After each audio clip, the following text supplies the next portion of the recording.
3 ಜನ ಮಾನವರು ಬಂದರಣ್ಣ. ಯಾರೆಂದು ನೋಡಿದರೆ ಅಯೋಧ್ಯೆಯಿಂದ ಬಂದ ರಾಮ ಲಕ್ಷ್ಮಣ ಸೀತೆ ಅಂತ ಅಣ್ಣ. ಅದರಲ್ಲಿ ಸೀತೆ ನೋಡು ಬಹಳ ಚಂದಣ್ಣ, ಬಹಳ ಚಂದ.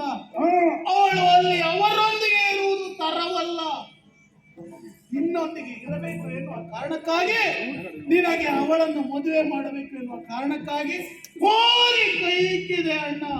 ಆ ಸಮಯದಲ್ಲಿ